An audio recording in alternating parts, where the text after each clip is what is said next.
Baik, sesudah ini saya minta pendapat, pandangan atau konklusi apa sebaiknya yang jadi catatan kita dalam diskusi ini agar anak-anak yang berkonflik dengan hukum itu paling tidak bisa dicegah lah ya. Tapi kita dengar dulu pendapat dari Menteri Pemberdayaan Perempuan dan Perlindungan Anak, Ibu Bintang Puspayoga.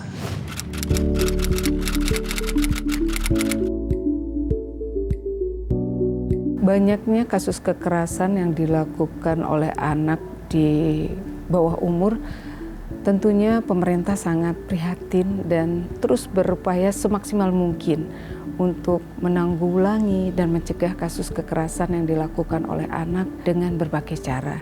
Kami di Kementerian Pemberdayaan Perempuan dan Perlindungan Anak melihat terkait dengan kekerasan yang dilakukan oleh anak di bawah umur terjadi karena adanya pergeseran budaya serta dampak teknologi yang memberikan pengaruh besar pada perilaku anak seperti beberapa kasus yang terungkap lewat media belakangan ini yang pelakunya merupakan anak di bawah umur. Demikian juga kekerasan khususnya yang dilakukan oleh anak merupakan akibat dari kesalahan orang tua atau wali, pengasuhan yang kurang tepat, demikian juga teman lingkungan yang tidak tepat, dan ini dibutuhkan pengawasan bersama baik di sekolah maupun di luar sekolah. Kalau kita bicara masalah perilaku aksi kriminal anak ya, saya sangat setuju upaya pencegahan itu akan menjadi penting. Karena upaya pencegahan dalam upaya menghindari perilaku aksi kriminal anak, nah, di sini dibutuhkan kehadiran semua stakeholder dari pusat hingga akar rumput. Lembaga masyarakat baik itu tokoh agama, tokoh adat, dan tokoh masyarakat hingga masyarakat terkecil yaitu keluarga memiliki peran penting untuk mencegah aksi kriminal pada anak.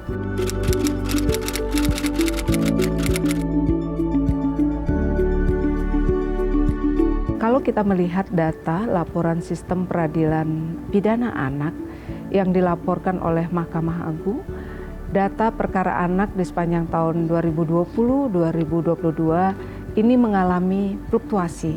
Kalau di pengadilan negeri pada tahun 2021, data perkara anak itu mencapai 4.496 perkara dan mengalami kenaikan pada tahun 2022 itu sebesar 4.565 perkara. Sampai saat ini, aturan terkait pemberian sanksi terhadap anak berhadapan dengan hukum dinilai sudah tepat. Karena apa? Karena dalam setiap peradilannya dilaksanakan berdasarkan asas pelindungan, keadilan, non-diskriminasi, penghargaan terbaik, pendapat anak, dan kepentingan terbaik bagi anak. Nah, dengan berdasarkan asas-asas ini, tindakan pemenjaraan atau penghilangan kebebasan pada anak berhadapan dengan hukum adalah tindakan terakhir yang dapat diberikan untuk memberikan keadilan restoratif.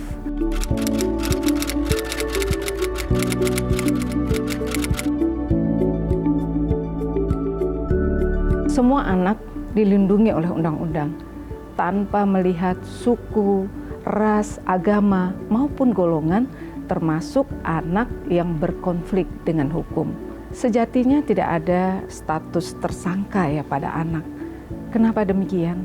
Karena anak yang berkonflik dengan hukum adalah korban. Nah, salah satu bentuk perlindungan anak yang berkonflik dengan hukum oleh negara diwujudkan melalui sistem peradilan pidana anak. Tentu memiliki tujuan khusus bagi kepentingan masa depan anak dan masyarakat yang di dalamnya tergandung prinsip-prinsip keadilan restoratif yang mengedepankan aspek pemulihan bukan dengan pembalasan.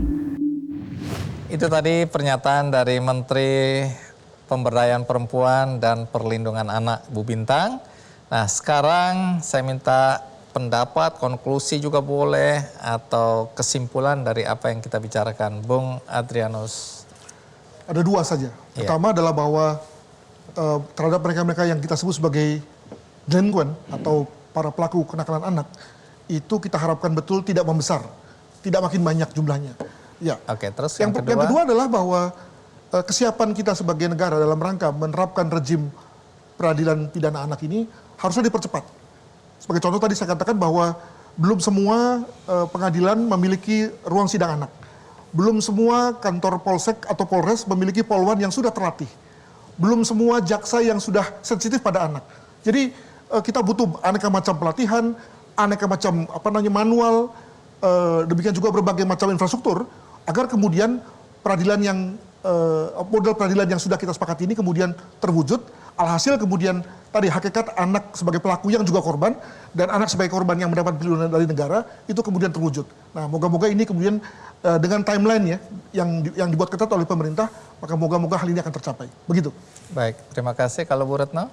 Ya, pertama saya ingin masyarakat menyadari bahwa ini anak ya. Anak itu memang dia pelaku, tetapi dia adalah juga korban. Artinya korban pada proses pengasuhan di mana dia dibesarkan. Jadi itu juga hal yang tidak kalah penting harus kita pikirkan bahwa anak-anak ini adalah kontribusi orang dewasa juga di sekitar mereka tumbuh ya dan berkembang. Yang kedua adalah saya rasa media menjadi berperan penting juga untuk memberikan hal-hal positif dan berita baik, termasuk bagaimana memberitakan anak-anak yang menjadi pelaku pidana. Kalau menggunakan undang-undang SPPA, maka di pasal 19 itu sangat jelas bahwa media itu diminta untuk tidak, dalam pemberitaannya tidak membuka identitas anak.